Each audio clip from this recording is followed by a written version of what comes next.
Housing is like such a big problem यहाँ पर, ठीक है, घर आसानी से नहीं मिलते हैं. सो या नेदरलैंड्स में गाड़ी रखना is pretty expensive. Brace yourselves, it's a lot. Hi guys, so welcome back to my YouTube channel. If you're new here, then hi, my name is Alicia, and if you've seen my previous videos, then thank you for sticking around.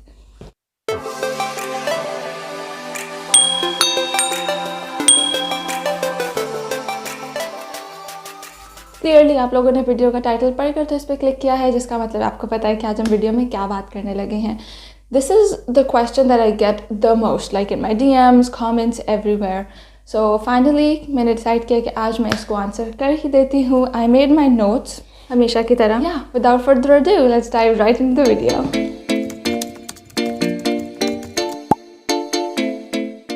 So I know मुल्क के हालात देखकर इस वक्त हर बंदा जो भी graduate कर चुका है या anyone who has like 10 years of experience under their belt Pakistan से फ़िलहाल निकलना चाह रहा है, क्योंकि हमारे सियासी हालात इस वक्त कोई इतने बेस्ट नहीं है. ऊपर से सैलाब की वजह से भी मुल्क में काफ़ी सारी डेविस्टेशन है. People are getting homeless. मुल्क के हालात काफ़ी अनप्रडिक्टेबल हैं एट द मोमेंट, और लोग बाहर की तरफ का रुख कर रहे हैं क्योंकि people need to survive and they need to make money for that. And Europe seems to be like number 1 on people's list. लेकिन बाहर आने से पहले ऑब्वियसली आपको बाहर के हालात, लाइफस्टाइल, सबके बारे में जानना ज़रूरी होता है, which is exactly Y I am here for. The question जो कि मैं आज मेनली आंसर करूँगी वो है, what is the cost of living in Netherlands. काफ़ी लोडेड किस्म का क्वेश्चन है. इसको मैं किसी एक तरीके से नहीं बता सकती कि आपके टोटल लेट्स से 5,000 euros लगते हैं पूरे महीने में. No, it basically depends on a lot of different factors कि आपके फैमिली मेम्बर्स कितने हैं, आप अकेले आ रहे हैं, आपको डायरेक्ट जॉब मिली है, आप स्टूडेंट वीज़ा पे आ रहे हैं, यू नो. तो हर सिचुएशन के लिए एक डिफरेंट किस्म का बजट होता है. Best way to comment on this question would be through my experiences. जब भी आप यूरोप में आते हैं, स्पेशली नेदरलैंड से, सबसे पहले आपको क्या चाहिए होता है? A house, an accommodation to live in. सारे घरों के किराए एक जैसे नहीं होते हैं. इट डिपेंड्स कि आप लोग किस किस्म के एरिया में घर लेना चाहते हैं. अगर आप लोग नए हैं, I'm assuming you're a husband and a wife, तो आप लोग चाहेंगे कि सिटी के सेंटर में आपको घर मिले, जहाँ पर सिटी सेंटर, हॉस्पिटल्स, शॉप्स, सब कुछ आप लोगों की अप्रोच में, और आप लोगों को बहुत दूर ना जाना पड़े उसके लिए. ऑब्वियसली जितनी ज़्यादा सहूलियात और फैसिलिटीज़ आपकी अप्रोच में होंगी, यू हैव टू पे for those. So rent in a city at a good location for 2 people would be around 1,200 euros. Okay, now for 1,200 euros you might be thinking, okay, we might be getting a big house. No. Netherlands is a small country. Housing is like such a big problem यहाँ पर, ठीक है, घर आसानी से नहीं मिलते हैं. When I say घर इतने बजट में, आई थिंक कि सिटी के अंदर आप लोगों को एक 2 bedroom अपार्टमेंट नहीं मिलेगा. आप लोगों को जो मिलेगा वो एक स्टूडियो अपार्टमेंट होगा, may be with 1 bedroom.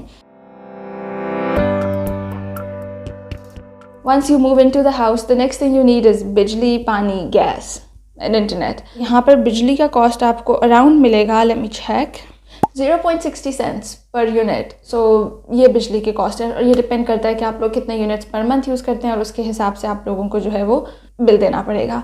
Second चीज़ जो आप लोग यूज़ करते हैं वो है gas for heating the house, क्योंकि सर्दियाँ यहाँ पर बहुत ज़्यादा होती हैं. व्हेन इट्स कोल्ड, लाइक अब अक्टूबर में तो अभी हम लोगों ने नहीं स्टार्ट की heating, but as we go further into the winters in November, December, it gets super cold. Heating के बगैर आपका गुजारा नहीं होता, ठीक है. तो आप लोग हीटिंग ऑन करते हैं, and that could be pretty expensive, especially आजकल gas की prices are like through the roof at the moment. When my husband came to Netherlands 3 years ago, उस वक्त हमारी gas की prices थी around I think 65 to 75 cents per unit, और इस वक्त gas की prices चल रही हैं 2.60 cents. So obviously पूरा का पूरा यूरोप गैस लेता है रशिया से, you know the current situation of the war going on there, जिसकी वजह से यहाँ पर गैस की prices काफ़ी ज़्यादा ऊपर नीचे जा रही हैं. नीचे तो नहीं जा रही, यूजुअली ऊपर ही जा रही हैं. एनीवे, उसके बाद आ जाता है आपका इंटरनेट एंड योर टीवी. अब डिपेंड करता है, ये बहुत सारे डिफरेंट पैकेजेस आते हैं. आपको किस स्पीड का इंटरनेट चाहिए, कितना डाटा चाहिए, आप किस कंपनी से लेते हैं, उसके क्या क्या पैकेजेस हैं. तो इसका मैं एक रफ अंदाज़ा आपको दे सकती हूँ, जो कि होता है 30 to 35 euros.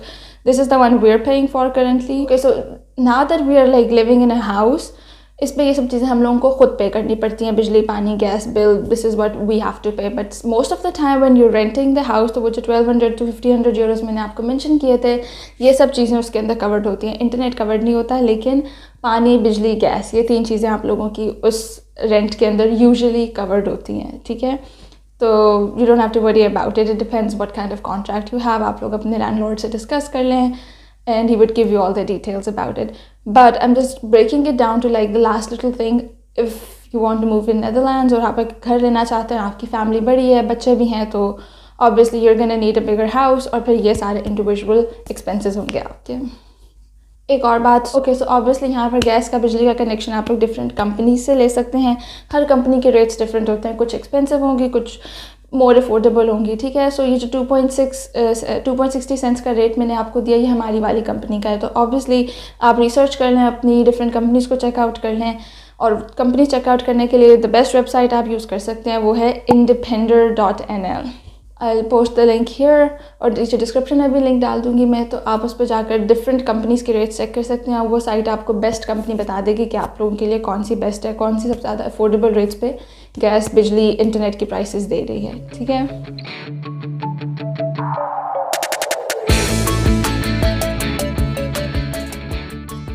Okay so the next thing on the list is insurance. यहाँ पर आप लोग हेल्थ इंश्योरेंस के बगैर नहीं रह सकते, और सिर्फ हेल्थ इंश्योरेंस नहीं, आप लोगों को गाड़ी की इंश्योरेंस भी लेनी पड़ती है if you have a car.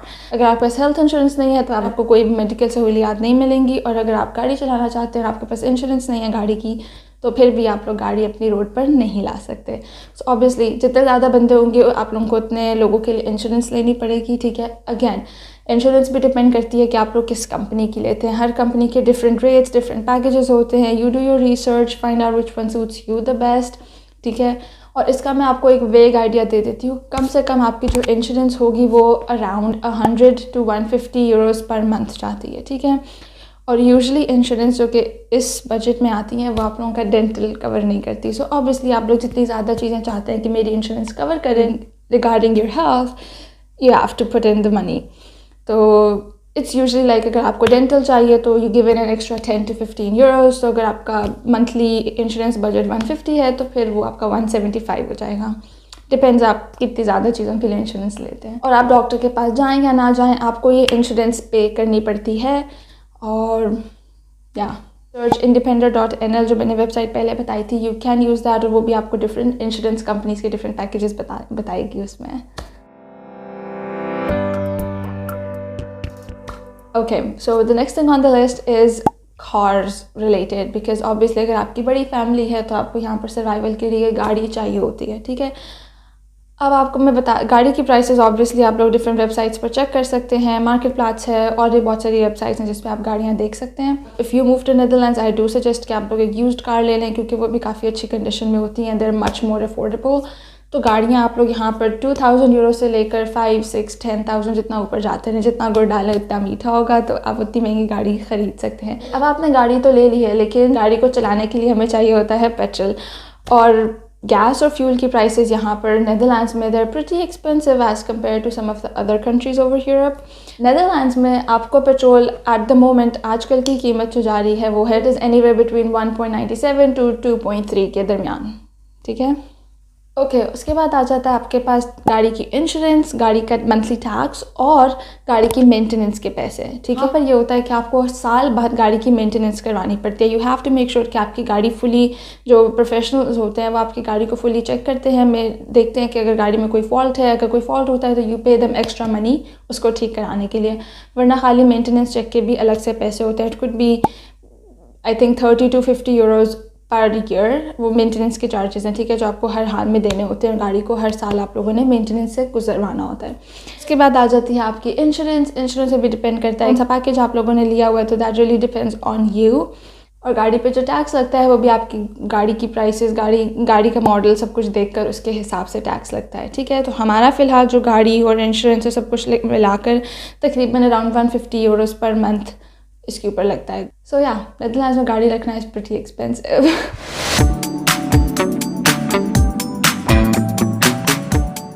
Okay अब जब ये सब कुछ हो गया घर के अंदर, अब आपको नेक्स्ट चीज़ सर्वाइवल के लिए क्या चाहिए होती है, your groceries.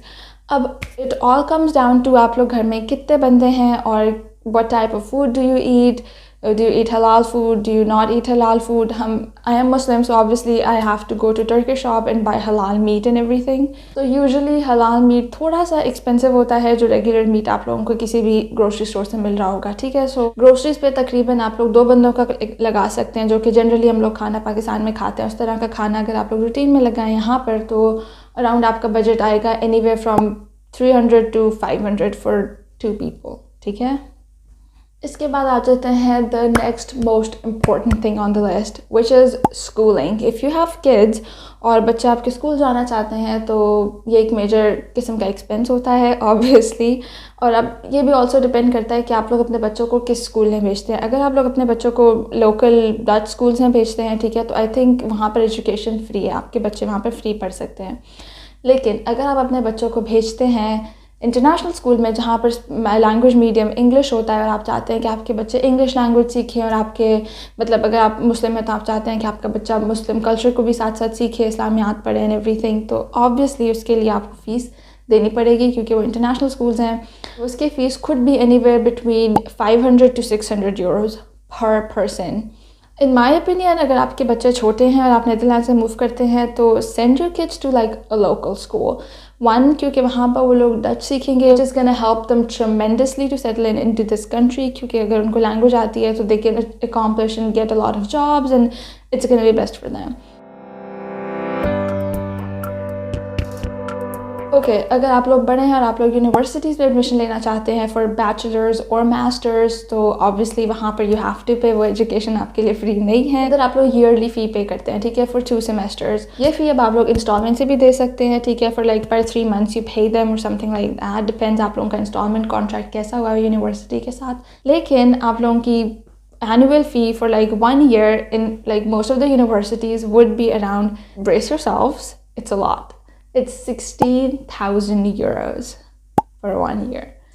Education here is like so expensive, especially अगर आप स्टूडेंट वीज़ा पर आते हैं डायरेक्ट तो आपको फिर साथ ये accommodation और all of these expenses का भी ख्याल रखना पड़ता है. So yeah, and you have the EU Schengen passport तो आप लोगों को सिर्फ 2,000 euro देने पड़ते हैं for the entire like year. So do you see the difference? But या आई थिंक मोस्ट लोग जो यहाँ पर आएंगे उनके पास वीज़ा नहीं होता है, वो लोग स्टूडेंट वीज़ा पर आते हैं और आप लोगों को तकरीबन इतने पैसे देने पड़ेंगे कि आप सबसे पहले 1200 डालें फॉर द रेंट, जिसके अंदर आपकी बिजली, पानी, गैस ये कवर हो जाता है, ठीक है. उसके बाद आप लोगों के पास मेजर आपका एक्सपेंस होता है, वो होता है आपका मंथली इंश्योरेंस का, जो कि आपका तकरीबन आएगा 250. दैट 1200 + 250. उसके बाद हमारा जो मेजर नेक्स्ट एक्सपेंस होता है वो होता है आपका ग्रोसरीज़ का, ठीक है, वो हम लोगों ने डाला है तकरीबन 350 का. ये भी if you're 2 people living in on a budget, ठीक है, हमारा usually it crosses 500 sometimes 600 even, लेकिन लेट्स से अगर आप लोग बजट पे रहते हैं तो आप लोग 350 लगाते हैं, ठीक है. So now let's add 1200 + 250 + 350.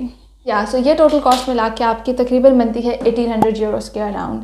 अब ये मैंने आप लोगों को एक सिर्फ 3 चीज़ों का बताया. इसके अंदर अब आपकी ट्रैवल कॉस्ट, अगर आपने गाड़ी रखी है और बच्चों को स्कूल भेजना है तो ऑब्वियसली वो आपके एडिशनल चार्जेस होते हैं, वो अब आप लोग अपने बजट में खुद ऐड कर लें. बट अगर आप सिर्फ 2 बंदे स्टूडेंट्स हैं तो अराउंड 1800 आप लोगों को चाहिए होता है कम से कम पर मंथ कि आप लोग एक नॉर्मल ज़िंदगी गुजार सकें यहाँ पर. ऑब्वियसली आपका बजट जब यहाँ पर आते हैं, एक्स्ट्रा चीज़ें होती हैं, travelling, you want to eat out, तो इट कुड क्रॉस 2000 euros आराम से.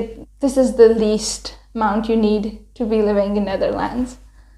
Anyways, you guys, if you like this video, then don't forget to give it a big thumbs up. Subscribe if you already haven't.